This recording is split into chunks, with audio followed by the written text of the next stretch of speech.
আসসালামু আলাইকুম সুপ্রিয় সপ্তম শ্রেণীর শিক্ষার্থী বন্ধুরা, তোমাদের জন্য গত ক্লাসে আমি উদাহরণ একদম কি ২টা ক্লাস নিয়েছি, যেখানে উদাহরণ ৬ পর্যন্ত করাইছি। আজকে তোমাদের উদাহরণ করাবো ৭, ৮ এবং ৯। সো আমরা যদি ৭ নাম্বার যদি প্রশ্নটা লিখি, উদাহরণ ৭ নাম্বার, সেটা হচ্ছে তোমার বলছে যে বর্গের সূত্র প্রয়োগ করে 98-এর বর্গ নির্ণয় করো। অর্থাৎ কি 98-এর এটা কি এটা বর্গ, এটার বর্গ নির্ণয় করতে হবে। তো আমরা এটার বর্গ কেমনি নির্ণয় করবো? আমরা যেহেতু আমাদের কী করতে হবে, এটাকে সূত্রের মধ্যে ফেলতে হবে। সূত্রের মধ্যে যে ফেলবো, এখন 98 কীভাবে সূত্রের মধ্যে ফেলবো? আমরা জানি কি a + b² সূত্র ফেলা যায়, a - b² সূত্র ফেলা যায়। তাহলে আমরা এটাকে 98-কে কীভাবে লেখা যায়? 98-কে যদি আমরা 100 - 2 এটা এরকম লেখা যায় না? 100 - 2 হচ্ছে 98, মানে এভাবে লেখা যায়। তাহলে কি এটা অনেকটা a - b² সূত্রের মতো পড়তেছে না? তাহলে আমরা যদি এটাকে ধরি, এটাকে বি ধরি, তাহলে কি a - b² তাহলে a - b² সমান কি স্কয়ার মাইনাস 2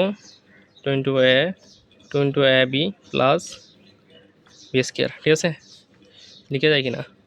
সো এখন আর এখানে বেশি কিছু কাজ নাই। আমরা এখানে এটাকে 100 স্কয়ার মানে হচ্ছে তোমার 10,000 মাইনাস এখানে 100-কে 2 দ্বারা গুণ করলে 200 এবং 200-কে 2 দ্বারা গুণ করলে তোমার হচ্ছে কি 400 প্লাস এখানে 2 স্কয়ার মানে হচ্ছে তোমার 4।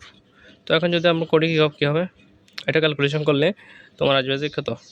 এটা ক্যালকুলেশন করলে তোমরা দেখবা যে আসতেছে যে 9,404।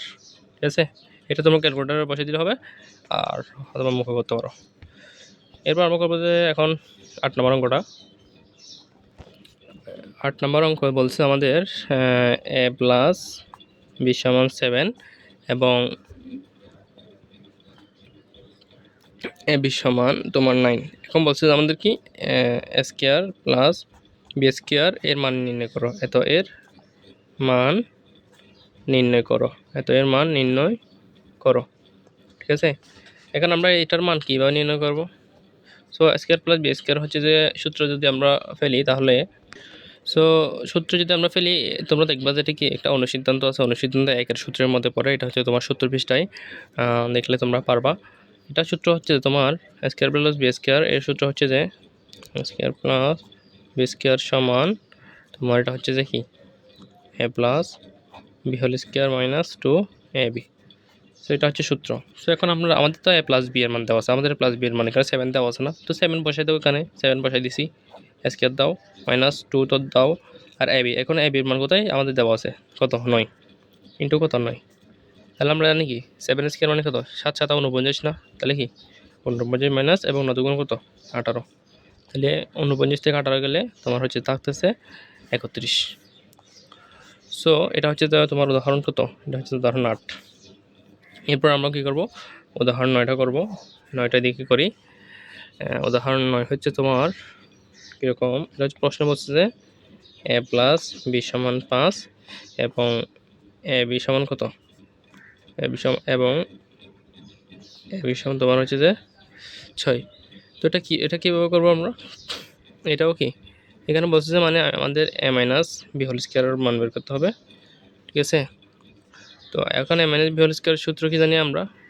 সো তোমরা দেখবা যে 72 পৃষ্ঠা একটা অনুসিদ্ধান্ত আছে, এটা হচ্ছে অনুসিদ্ধান্ত 4।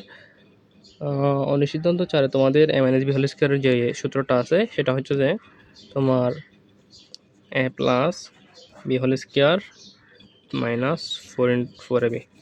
সো সূত্রে এখন মানগুলো বসাই দিলে আমাদের মেন কথা হচ্ছে আমাদের সূত্র কোনটার জন্য সূত্র কী লাগবে সেটা বুঝতে হবে। সো এটা হচ্ছে অনুসিদ্ধান্তের একটা সূত্র। সো এখন a প্লাস b, তার আমাদের তো মান দেওয়া আছে 5 স্কয়ার মাইনাস 4 ইন্টু 4, ab এর মান হচ্ছে তোমার কত? 6। তাহলে 5 5 25 মাইনাস 400 তোমার কি 24। ঠিক আছে, সো এখন 25 থেকে 24 গেলে 1। সো আজকে আমরা 3টা অঙ্ক করলাম। কোনো কিছু না বুঝলে অবশ্যই কমেন্টে জানাবা, আর ভিডিওটি ভালো লাগলে অবশ্যই চ্যানেলটি সাবস্ক্রাইব করবা। নতুন ভিডিওতে তোমাদের আরও কতগুলো অঙ্ক আনবো উদাহরণের। সো ধন্যবাদ সবাইকে, আসসালামু আলাইকুম।